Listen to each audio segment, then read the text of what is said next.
2022 সালের 24 ফেব্রুয়ারি স্থানীয় সময়ের রাতে ইউক্রেনের সামরিক অভিযান শুরু করে রাশিয়া। রুশ বাহিনীর হামলার মধ্য দিয়ে পাল্টাতে শুরু করে বিশ্ব রাজনীতির দৃশ্যপট। 3 বছর ধরে চলা এই যুদ্ধে ব্যাপক ক্ষয়ক্ষতি আর প্রাণহানি হয়েছে দুই পক্ষেরই। বিশ্লেষকরা বলছেন, যুক্তরাষ্ট্র ও এর মিত্ররা এতদিন কার্যত কোনো পদক্ষেপ নেয়নি যুদ্ধ বন্ধের, বরং কিয়েভকে অস্ত্র সরবরাহ করে বারবার উস্কে দিয়েছে সংঘাত। তবে ডোনাল্ড ট্রাম্প মার্কিন মসনদে বসেই উদ্যোগ নিয়েছেন যুদ্ধবিরতির।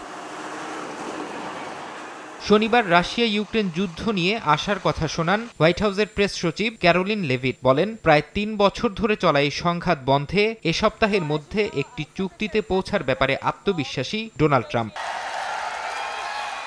সম্প্রতি ইউক্রেন যুদ্ধ শুরুর দায় জেলেনস্কির কাঁধে চাপালেও এবার ভিন্ন সুর ট্রাম্পের কণ্ঠে। শনিবার ওয়াশিংটনে একটি সম্মেলনে দেয়া ভাষণে তিনি বলেন, রাশিয়ায় ইউক্রেনে আক্রমণ করেছে, তবে জেলেনস্কি এবং তৎকালীন মার্কিন প্রেসিডেন্ট জো বাইডেনের রুশ আক্রমণ এড়াতে পদক্ষেপ নেওয়া উচিত ছিল। একই সঙ্গে ট্রাম্প জানান, শিগগিরই খনিজ নিয়ে ইউক্রেনের সঙ্গে যুক্তরাষ্ট্রের চুক্তি হবে।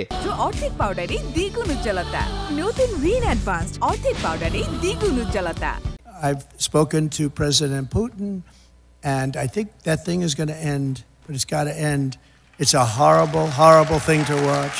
ইউক্রেন যুদ্ধ নিয়ে কড়া অবস্থান নেয়ায় ডোনাল্ড ট্রাম্পের সঙ্গে আলোচনায় বসতে যাচ্ছেন ফরাসি প্রেসিডেন্ট ও ব্রিটিশ প্রধানমন্ত্রী। পশ্চিমা দুই নেতাই মার্কিন প্রেসিডেন্টের সঙ্গে বৈঠকে কিয়েভের পক্ষে নিজেদের সমর্থনের কথা ব্যক্ত করবেন বলে জানিয়েছেন। অন্যদিকে যুদ্ধবিরতি ইস্যুতে আলোচনায় শিগগিরই ট্রাম্প পুতিন বৈঠক হতে যাচ্ছে বলে জানিয়েছেন রুশ উপপররাষ্ট্রমন্ত্রী।